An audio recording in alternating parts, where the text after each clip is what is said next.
অত্যন্ত দুঃখের সাথে আপনাদের সামনে হাজির হয়েছি একটা ফতোয়ার বিষয় নিয়ে। সেই ফতোয়াটি হচ্ছে জনাব শিশির মনির সাহেব, তিনি কোনো এক অনুষ্ঠানে হিন্দুদের সেখানে গিয়ে তিনি বিষ্ণু, কৃষ্ণ, রাম এবং মুহাম্মদ সাল্লাল্লাহু আলাইহি ওয়াসাল্লাম, ঈসা আলাইহিস সালাম, মুসা আলাইহিস সালাম, আইয়ুব আলাইহিস সালাম তাদের ব্যাপারে একটা কথা বলেছেন।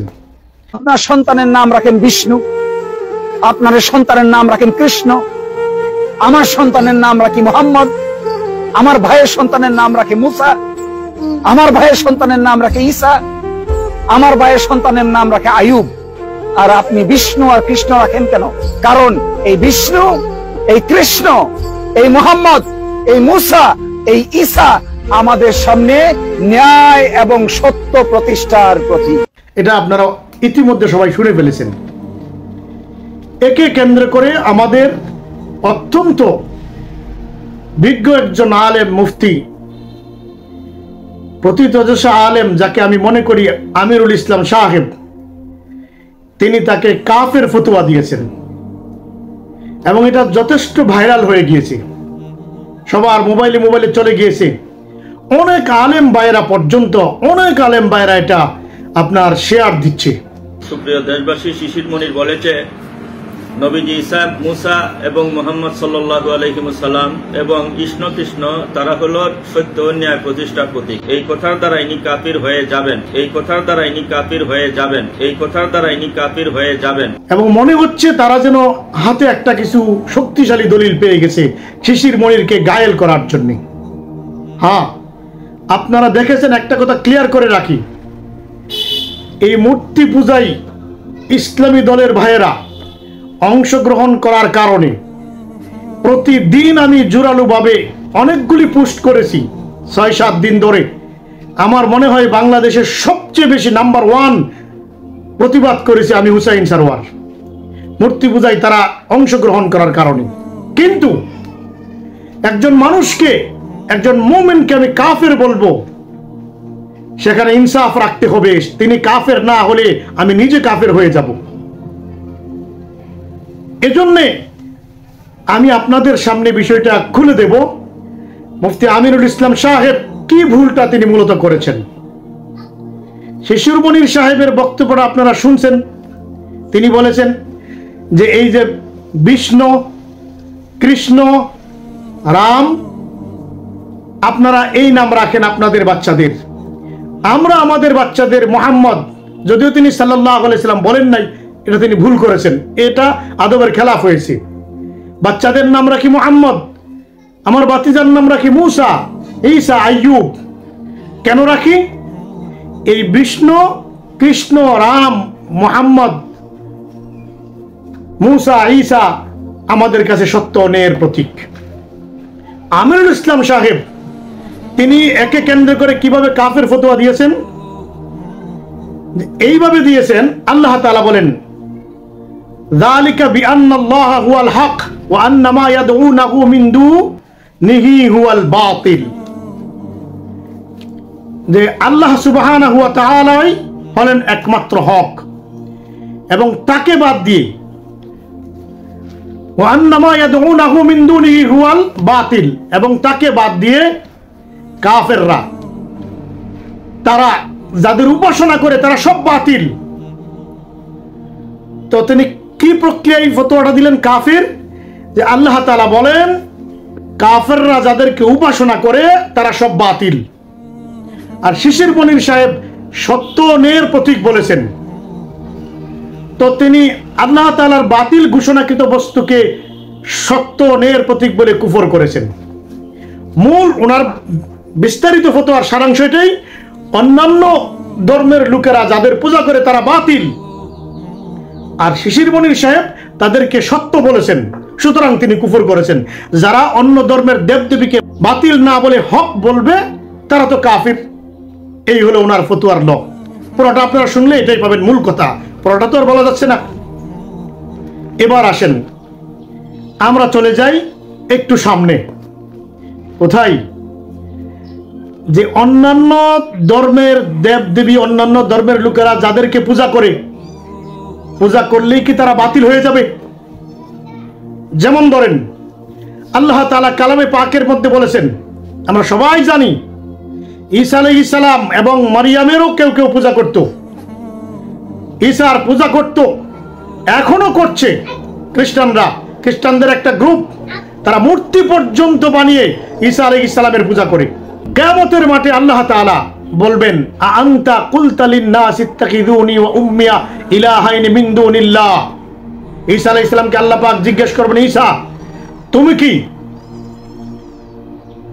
বলেছো লোকদেরকে তোমরা আমার, অর্থাৎ ঈসা তোমার নিজের আর ওয়া উম্মি আমার মায়ের পূজা করো আল্লাহকে বাদ দিয়ে?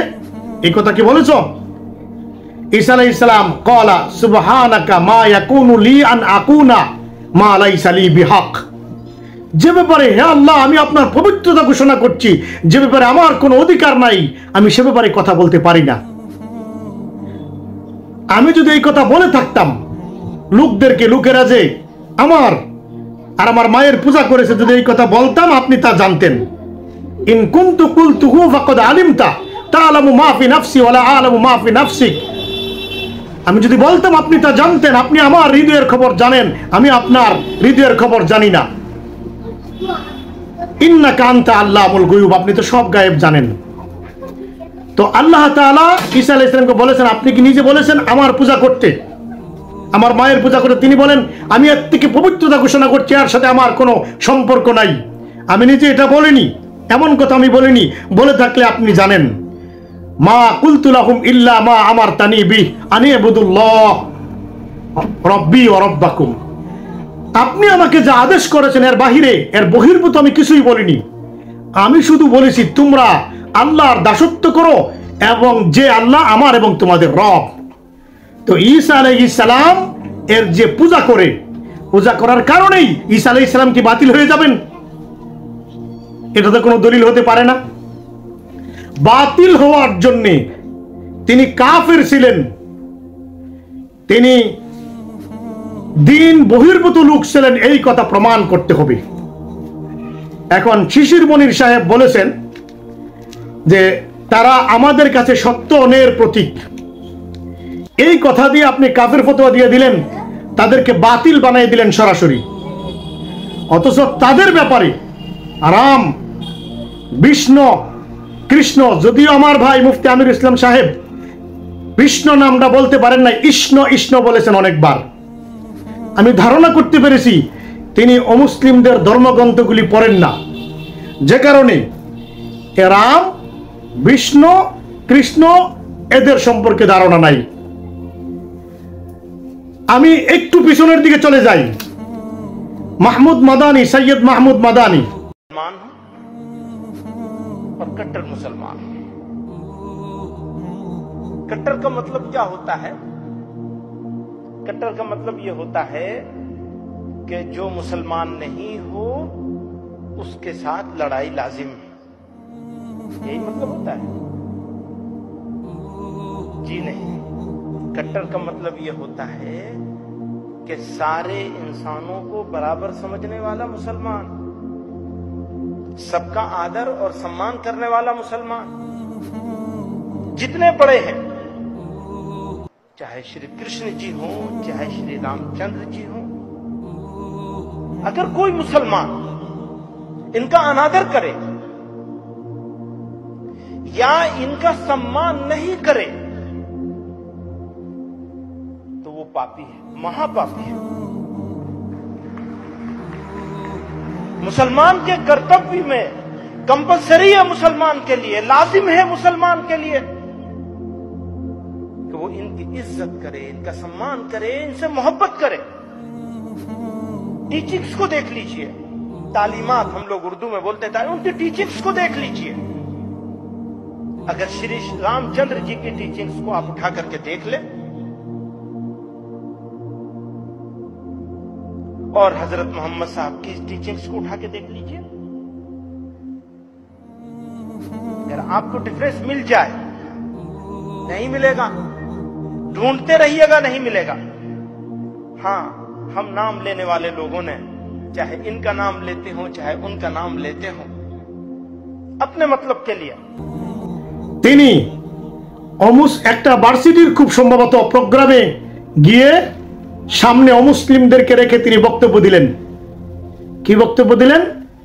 কট্টর মুসলমান কাকে বলে এর ব্যাখ্যা করতে গিয়ে বলেন, কট্টর মুসলমান সে যে ব্যক্তি অমুসলিমদের পূজনীয় ব্যক্তিদেরকে, তাদের ধর্মগুরুদেরকে সম্মান করবে সেই হলো কট্টর মুসলমান। যে অসম্মান করবে সে মহাপাপী। ভিডিওটা শুনে নিবেন আপনারা, ইনশাআল্লাহ পাবেন, সে মহাপাপী। এরপরে তিনি আরো কি বলেছেন? মারাত্মক আপত্তিকর বক্তব্য দিয়েছেন।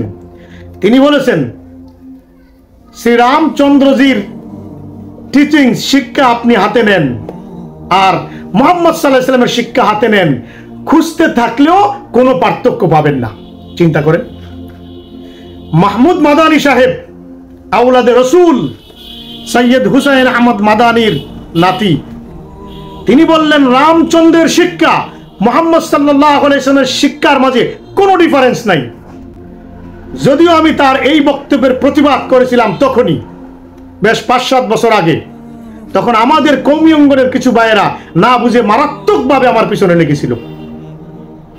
হ্যাঁ, তার বক্তব্য থেকে এটা প্রমাণিত হয়ে অন্ততপক্ষে মেনে নেওয়া যায় যে তারা সম্মানের ব্যক্তি। তো সৈয়দ মাহমুদ মাদানী সাহেব তিনি কি বললেন? হযরত মুহাম্মদ সাল্লাল্লাহু আলাইহি ওয়াসাল্লামের শিক্ষা এবং রামচন্দ্রজির শিক্ষার মধ্যে কোনো ডিফারেন্স নাই। তাহলে তাকে তো আপনি আগে কাফের ফতোয়া দিতে হবে। যদিও মাহমুদ মাদানী সাহেবের পক্ষে কিয়ামত পর্যন্ত এটা তিনি প্রমাণ করতে পারবেন না যে দুই শিক্ষার মাঝে কোনো ডিফারেন্স নাই। যদি তিনি বলতেন অনেক ক্ষেত্রেই মিল আছে তাহলে ঠিক আছে, অনেক জায়গায় মিল হয়ে যেত, কোনো ডিফারেন্স নাই এমন কথা তিনি মারাত্মক ভুল বলেছেন।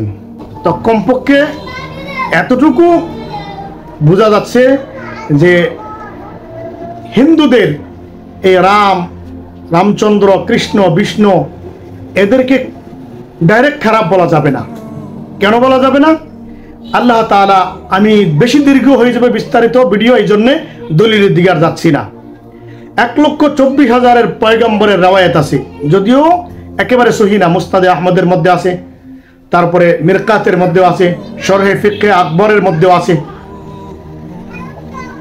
এর মাঝে আল্লাহ তাআলা কিছু পয়গম্বরের নাম বলেছেন, গঠন আল্লাহ তাআলা বলেছেন, জানিয়ে দিয়েছেন। মিনহুম মান কাসাসনা আলাইকা ওয়া মিনহুম মান লাম নাকসুস হুম আলাইক। তাদের মাঝে কেউ আছে যাদের ব্যাপারে আমি আপনাকে বলেছি, জানিয়ে দিয়েছি। আল্লাহ তাআলা বলেন তার নবী মুহাম্মদ সাল্লাল্লাহু আলাইহি ওয়াসাল্লামকে যাদের ব্যাপারে এমন কেউ আছে যাদের ব্যাপারে জানায়নি। এখন যাদের নাম কোরআন হাদিসে এসে গেছে তাদেরকে তো নবী হিসেবে মানতেই হবে। এখন যাদের নাম আসে নাই তাদেরকে, যাদের নাম আসে নাই তাদের ব্যাপারে ইজমালি ঈমান রাখতে হবে যে সমস্ত পয়গম্বরের উপর আমরা ঈমান আনলাম। আর কেউ যদি কাউকে নবী বলে, যেমন রামচন্দ্র, কৃষ্ণ, বিষ্ণু, এই ব্যাপারে ফতোয়াটা কি হবে? এই ব্যাপারে মূল ফতোয়া হলো এই, নিশ্চিত তাদের কুফরি প্রমাণ করতে না পারলে শুধু তাদেরকে অমুসলিমরা পূজা করবে এজন্যই তারা কাফের, তারা বাতিল, এই কথা বলা যাবে না। আবার তাদেরকে নবীও বলা যাবে না, তাদেরকে ডাইরেক্ট নবীও বলা যাবে না। আপনি হিন্দুদের ধর্মগ্রন্থ পড়তে হবে, তাদের ব্যাপারে ধারণা নিতে হলে আমার কাছে অনেকগুলি আছে। খ্রিস্টানদের ধর্মগ্রন্থ, হিন্দুদের ধর্মগ্রন্থ, যেমন ধরেন ছোট্ট একটা বই শ্রীমদ ভগবদ গীতা হিন্দুদের, তারপরে দেখেন শ্রী গীতা, দেখেন শ্রী গীতা, দুইটা আমি আপনাদেরকে দেখাচ্ছি জাস্ট উৎসাহের জন্য, এবং একটা ফতোয়া দেওয়ার আগে পড়াশোনা লাগে। কৃত্তিবাসী রামায়ণ দেখেন, হিন্দু ধর্মগ্রন্থ, এটা আমার লাইব্রেরি থেকে আমি এই রুমে এনেছি, আমার লাইব্রেরিতে আছে। তারপরে দেখেন পদ্ম পুরাণ হিন্দুদের, তারপরে দেখেন মহাভারত দেখেন, বাল্মীকি রামায়ণ, বাল্মীকি রামায়ণ। তারপরে দেখেন বেদ, এই বেদটা আপনার চারটা বেদের মাত্র একটা বেদ, এটা যজুর বেদ, যজুর বেদের সাথে সংহিতা। তারপরে দেখেন বেদ সমগ্র, সবগুলি একসাথে বেদ সমগ্র। আপনি যদি তাদের ধর্মগ্রন্থগুলি পড়েন তখন আপনি বুঝতে পারবেন এই লোকগুলি ডাইরেক্ট খারাপ বলা যাবে কি যাবে না। আপনি বলবেন এটা তো তাদের ধর্মগ্রন্থের কথা, আমাদের কি কথা, ইসলাম কি বলে তাদের ব্যাপারে। ইসলামের কথা এটাই যে নিশ্চিত তাদের ব্যাপারে নবীও বলা যাবে না, আবার নিশ্চিত তাদের ব্যাপারে খারাপও বলা যাবে না। ওমা আরসালনা মির রাসূলিন ইল্লা বিলিসানি কওমি, প্রত্যেক কওমের নিকট, প্রত্যেক কওমের ভাষা দিয়ে আমি তাদের নিকট নবী পাঠিয়েছি। তাহলে যেখানে নবী এসেছেন সেখানে তাদের ভাষায় নবী পাঠিয়েছেন। একটা বিষয় খেয়াল করেন। আরেকটা হলো ওয়ালাকাদ বাআসনা ফি কুল্লি উম্মাতির রাসূলা, আমি নবুয়তের আনিবুদুল্লাহ ওয়াজতানিবুত তাগুত, আল্লাহর ইবাদত, দাসত্ব আর তাগুতকে পরিত্যাগ করার দায়িত্ব দিয়ে প্রত্যেক উম্মতের জন্য আল্লাহ তাআলা রাসূল পাঠিয়েছেন। এমন কোন উম্মত নাই যেখানে আল্লাহ তাআলা কোনো একজন নবী পাঠান নাই। তো হিন্দুস্তানের লোকদের জন্য, ভারতের লোকদের জন্যও আল্লাহ তাআলা অবশ্যই নবী পাঠিয়েছেন, এটাই আমাদের বিশ্বাস। হ্যাঁ, এখন হিন্দু ধর্মের লোকদের, তারা যাদেরকে, এই যাদের নাম নিল শিশির মণি সাহেব, তারা নবী হতেও পারে, না হতে পারে, মাঝামাঝি সমান সমান। এই জন্য সরাসরি তাদেরকে বাতিল বলা যাবে না, যেমন হকও বলা যাচ্ছে না, তাদেরকে বাতিল বলা যাবে না। এই ক্ষেত্রে এতটুকু বলা যেতে পারতো, শিশির সাহেব আপনি তাদেরকে হক বলাটা ঠিক হয়নি, এতটুকু বলা যেতে পারতো। যদিও একটা বিরাট রহস্য আছে, আমি সামনে আপনাদের সামনে খুলে দেব, এতটুকু বলা যেতে পারতো। আপনি তাদেরকে সরাসরি হক বলতে পারেন না, ঠিক না। কিন্তু এটা না বলে আপনি কাফের বলে দিলেন। কাফের বলতে হলে আগে এ রাম, বিষ্ণু, কৃষ্ণ তারা বাতিল, এই কথা প্রমাণ করতে হবে। যেমন ধরেন, আমি আপনাদেরকে এখন একটু ফতুয়ার কিতাব থেকে, যেমন দারুল ইফতা, দারুল উলুম দেওবন্দ এর একটা ফতোয়া 1,63,099 নাম্বার, 1,63,099 নাম্বার ফতোয়াটা আমি আপনাদেরকে পড়ে শোনাচ্ছি। এখানে প্রশ্ন করা হয়েছে, তাওরাতের মধ্যে আছে, তাওরাতে যে হিন্দুদের রামের কথা, তিনি নবী ছিলেন, এখন তিনি নবী কি নবী না? হিন্দুরা যার উপাসনা করে তিনি নবী কি নবী না? উত্তরটা আমি শুধু পড়ছি সময় সংক্ষিপ্ততার জন্য।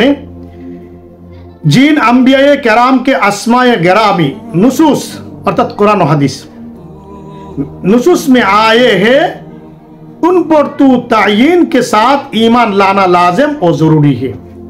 যে সমস্ত নবীগণের নাম নির্দিষ্টভাবে কোরআন এবং হাদিসে এসে গেছে, ঠিক তাদের উপর নির্দিষ্টভাবে ঈমান আনা জরুরি। और जिनका नाम नुसूस में नहीं आया है तो महज तारीखी रिवायत या दूसरे मज़ाहिब की किताबों की बुनियाद पर उनको नबी करार देना दुरुस्त नहीं। আর যাদের নাম কোরআন হাদিসে আসে নাই, অন্য ধর্মের রেফারেন্স আর ঐতিহাসিক বর্ণনা অনুযায়ী তাদেরকে নবী বলা দুরস্ত নয়। কোরআন হাদিসে থাকতে হবে নির্দিষ্টভাবে নবী বলতে হলে। আবার দেখেন, আলবাত্তা বেলা দলিল উনকো বুরা ভি না কাহা যায়, বিনা দলিলে তাদেরকে খারাপও বলা যাবে না।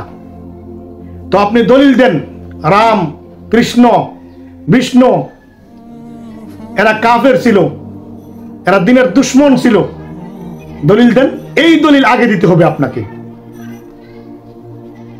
তারা পূজা করে বলেই তারা কাফের ছিল বলা যাবে না। যেমন আমি ঈসা আলাইহিস সালামের উদাহরণ দিলাম, তাদেরকে বুরা বলা যাবে না, খারাপ বলা যাবে না বিনা দলিলে। হযরত ফকিহুল উম্মত রাহিমাহুল্লাহ ফরমাতে हैं, চিন্তা করেন কার কথা? ফকিহুল উম্মতের কথা। কৃষ্ণ और गौतम बुद्ध और रामचंद्र वगैरह के सही हालात हमारे इल्म में नहीं। कृष्ण, गौतम बुद्ध, राम এদের সঠিক অবস্থা আমাদের সামনে আমাদের জানা নাই।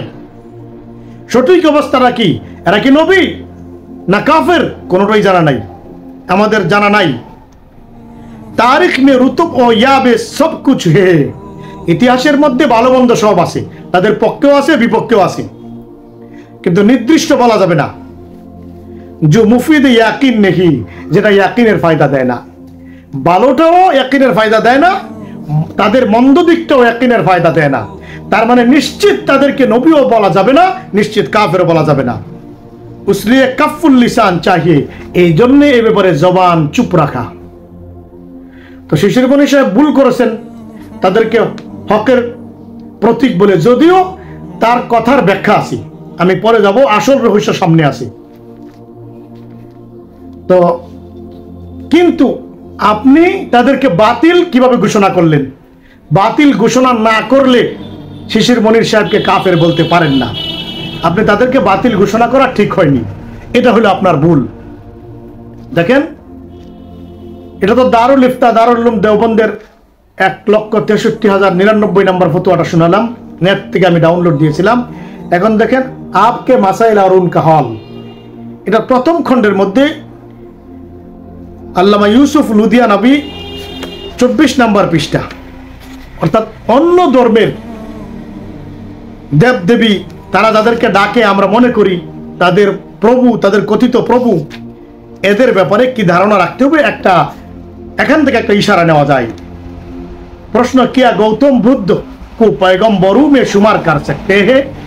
গৌতম বুদ্ধকে কি পয়গম্বরের মধ্যে টিস্যুটা দাও, গৌতম বুদ্ধকে কি পয়গম্বর গণের মধ্যে গণ্য করা যাবে? আমি প্রশ্নটা পড়ছি না, উত্তরটা পড়ে নিই। এটা হলো অনুমান, শিরোনাম। কোরআন হাদিস में कहीं उसका जिक्र नहीं आया, কোরআন হাদিসের কোথাও তার কোনো বর্ণনা নাই। इसलिए हम कतईयत के साथ कुछ नहीं कह सकते, এই জন্য আমরা নিশ্চিতভাবে কোনো কিছু বলতে পারি না। शरई हुकुम यह है कि जिन अंबिया कराम अलैहिमुस्सलाम के आसमाए गरामी कुरान करीम में जिक्र किए गए हैं, उन पर तू तफसीलन कती ईमान रखना जरूरी है। শরীয়তের হুকুম কি, যে সমস্ত নবীকরণের কথা কোরআনে কারিমে এসে গেছে, কোরআনের মধ্যে এসে গেছে, তাদের কথা বিস্তারিত সঠিক শক্তিশালীভাবে তাদেরকে মানতে হবে। শক্তিশালী দলিল হয়ে যায়, তাদেরকে মানতে হবে, কতিভাবে একইভাবে দৃঢ়ভাবে তাদেরকে নবী মানতে হবে, এটা জরুরি। আর বাকি হজরত পর ইজমালান ইমান রাখা যায়, যাদের নাম আসছে বিস্তারিত অমুক নাম ধরে তিনি নবী, আর বাকি যারা আছে তাদেরটা ইজমালি একসাথে সংক্ষেপে যে আরো নবী আছে, আরো নবী আছে, এদের নামের বাহিরেও তা অন্য অন্য যারা আছে তাদেরকে আমরা মানি নবী হিসেবে। এরকম ईमान रखा जाए कि अल्लाह ताला शानुहु ने बंदू के हिदायत के लिए जितने अंबिया किराम अलैहिमुस्सलाम को मबूस फरमाया, अल्लाह ताला बंदादेर हिदायतेर जन्य যত নবী রাসূলগণকে পাঠিয়েছেন, खा उनका ताल्लुक किसी खत्ता अर्जी से हुआ और खा खित्ता अर्जी से हुआ और खा वो किसी जमाने में हुए हो, हम सब पर ईमान रखते हैं। কোনো নির্দিষ্ট এলাকার হোক, কোনো নির্দিষ্ট জামানার হোক, আমরা সবার উপর ঈমান রাখি। তাহলে কি বোঝা গেল যে ইজমালি ভাবে এখনো কিন্তু বলা হয়নি যে গৌতম বুদ্ধ কাফের। কি বলা হয়েছে যে ইজমালি ভাবে বিশ্বাস করি যতজন নবী আছে আমরা তাদেরকে মানি।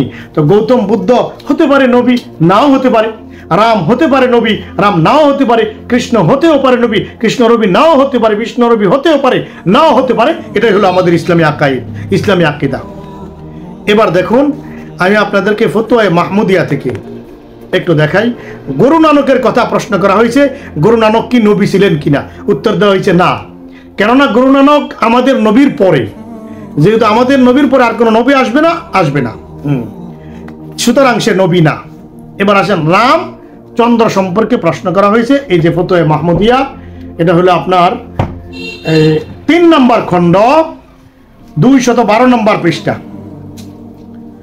उत्तरটা শুধু পড়ছি। जब तक दलील शरई से सबूत ना हो किसी की पैगंबरी का यकीन करना दुरुस्त नहीं। যখন শরঈ দলিল দ্বারা प्रमाण ना होबे अमुक पैगंबर ताके पैगंबर हिसेबे विश्वास करा जाबे ना। बेला वजह किसी को बुरा कहना भी दुरुस्त नहीं। এই জায়গা হলো আমাদের আলোচ্য বিষয়ের টার্নিং পয়েন্ট। बिना कारणे बिना दलिले काउके खाराप বলা যাবে না। लिहाजा सुकुत ही आहवात है। এই ব্যাপারে চুপ থাকাই হলো অধিক সতর্কতা।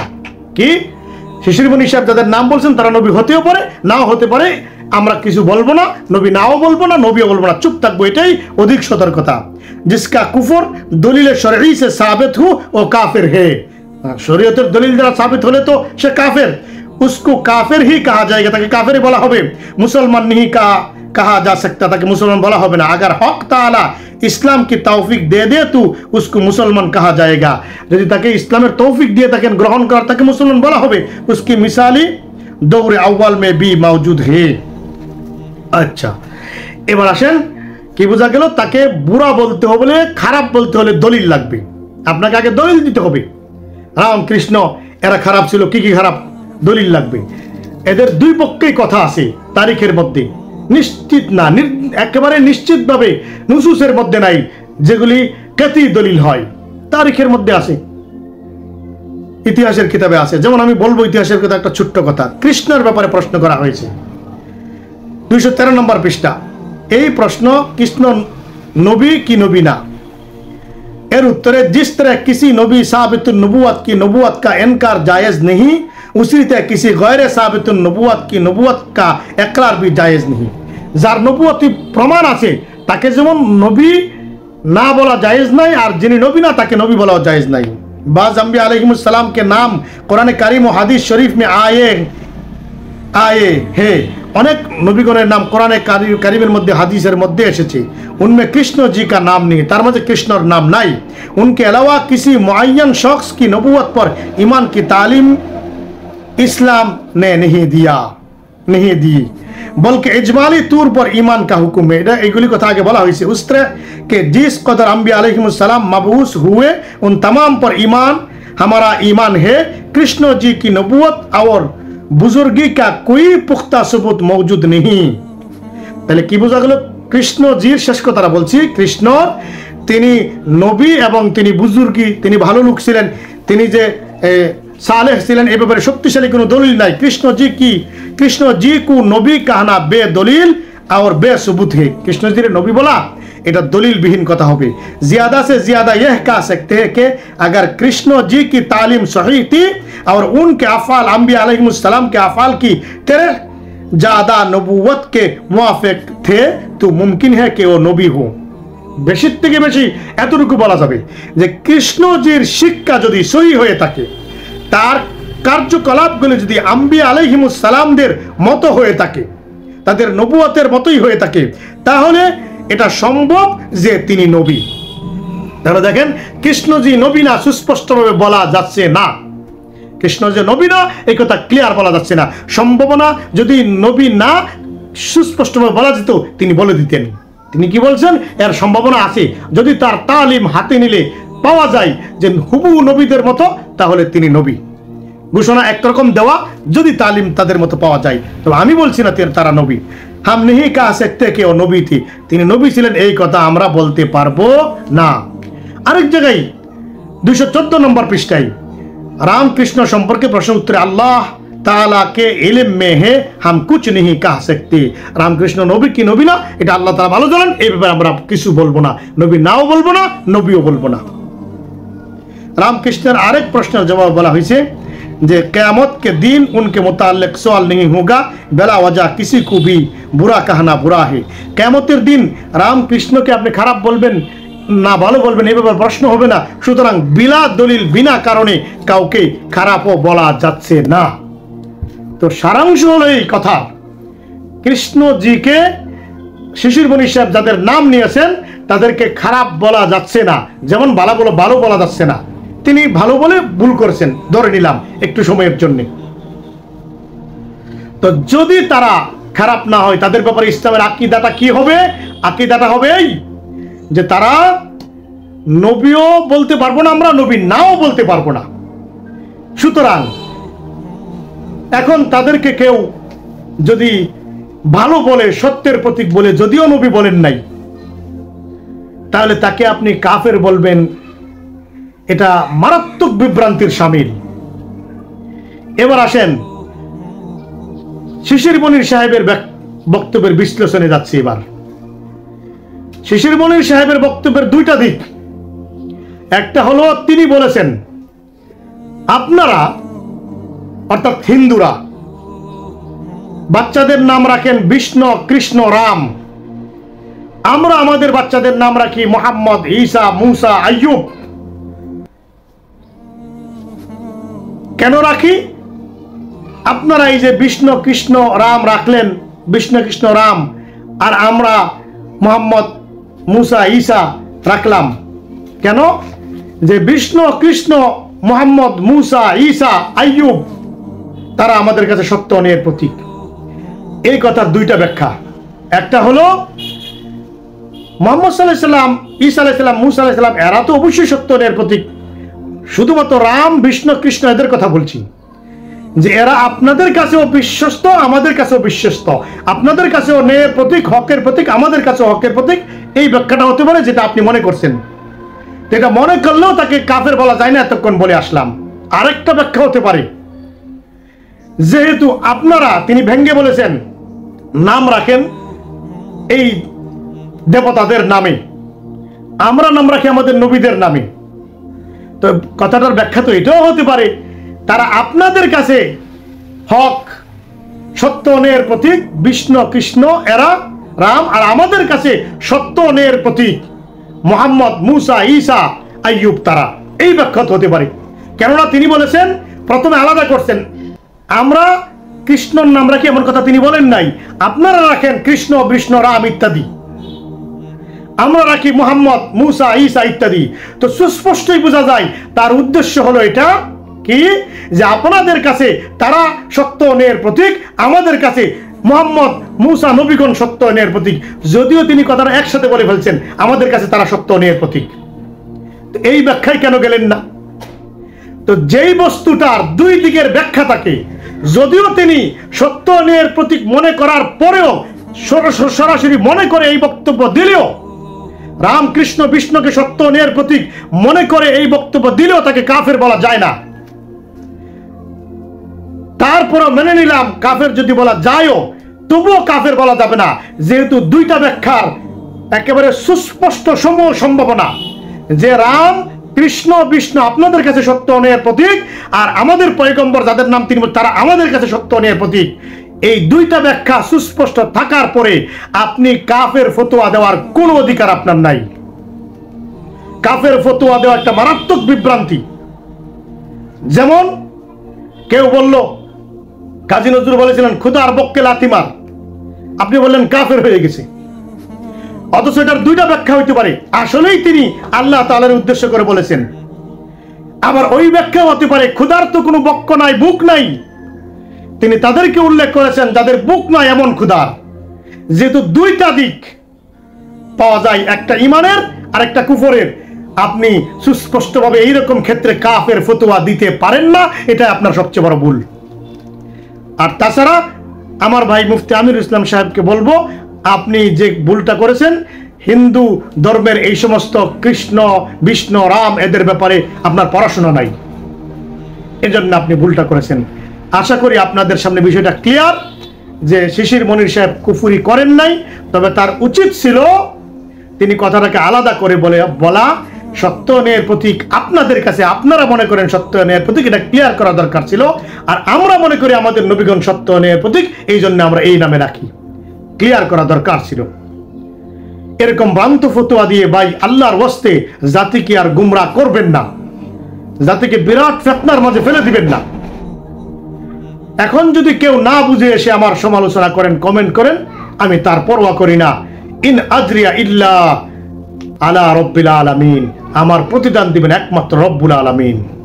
ওয়া আখিরু দাওয়ানা আলহামদুলিল্লাহি রাব্বিল আলামিন। ভারতবর্ষের যে কোনো স্কলারশিপ যত বড় হোক, যে ধারার হোক ইসলামের, সবাইকে এই বইটা পড়েই কিন্তু প্রাইমারি স্টেজ থেকে তাকে উপর দিকে যেতে হয়। তাহলে ইসলাম এই বইতে লেখা আছে যে রাম, কৃষ্ণ, বুধ এবং জরথুস্ট অন্য ধর্মের যে ধর্মগুরু যারা আছেন, রাম, কৃষ্ণ নাম পরিষ্কার আছে। আমি চাইছিলাম আজকে নিয়ে আসার জন্য যে ওনাদের ব্যাপারে আমাদের কি মন্তব্য, রামকৃষ্ণ তো আমাদের নবীর আরো 3000 বছর আগে আসছেন। এখন ওনাদের ব্যাপারে আমাদের কি অবস্থান? ওনারা কি অসুর বা ওই যে বিভিন্নভাবে যে খারাপ শব্দ, ওনারা কি এই মানে অমঙ্গল, অকল্যাণ, অনিষ্ট, বা যেটা আমরা বলি কাফের, এরকম ওনাদের কি মন্তব্য? পরিষ্কার লেখা আছে। এটাও স্পষ্ট আছে যে ওনাদেরকে আবার নবী প্রফেট বা নবী বলা যাবে কিনা। তো উত্তরে এভাবে আমাদেরকে শিক্ষা দেওয়া হয়েছে ওখানে যে রাম এবং কৃষ্ণ ওনারা নবী হতে পারেন, নাও হতে পারেন, প্রফেট। কারণ আমাদের নবীজি তিনি বলেছেন যে আমি আসলে আমার আগে 1000 বছরে যে লক্ষ নবী আসছেন তাদেরই ধারাবাহিকতা আমি। তো লক্ষ নবীর মধ্যে রাম একজন হতে পারেন, কৃষ্ণ একজন হতে পারেন, হ্যাঁ, জরথুস্ট উনি হতে পারেন। তো বই বলা হচ্ছে সেটা আমাদের নিশ্চয়তা নাই, তবে যেহেতু নবী হতে পারেন, নাও হতে পারেন। বেদ সম্পর্কে বলা আছে, এই বেদটা সেম টু কোরআন, আসমান থেকে অবতীর্ণ এমন গ্রন্থ হবার কিছু সম্ভাবনা আছে। সেজন্য আমরা বলবো না যে এগুলো এই সমস্ত ব্যক্তিদের মিথ্যা বা কটূক্তি করা, কটূক্তি দূরের কথা, ওনাদের নিয়ে কোন রকমের সমালোচনা, শুধু সমালোচনা না, অস্বীকার করা যাবে না যে ওনারা আমাদের না, এটাও বলা যাবে না। যে হতে পারেন তারা আমাদের নবীজির মতো কি ছিলেন, তারা প্রফেট, তারা ছিলেন। বাকি যেহেতু আমরা স্পষ্ট নামটা উল্লেখ নেই, কোরআন কারীমে আছে যে কিছু নবীদের নাম আমি উল্লেখ করেছি, কিন্তু বহু নবীর নাম আমি উল্লেখ করি নাই। তো যেহেতু বহু নবীর নাম কোরআনে উল্লেখ করা হয়নি, কোরআন তো ছোট গ্রন্থ, এমন ওই উল্লেখ না করেন আমার মধ্যে ওনারাও কি থাকতে পারেন। আর আব্রাহাম ইব্রাহিমকে তো ফাদার অফ নেশন বলা, এখানে আপনারাও মানে সবাই মানে। তো এই ক্ষেত্রে এই বিষয়গুলো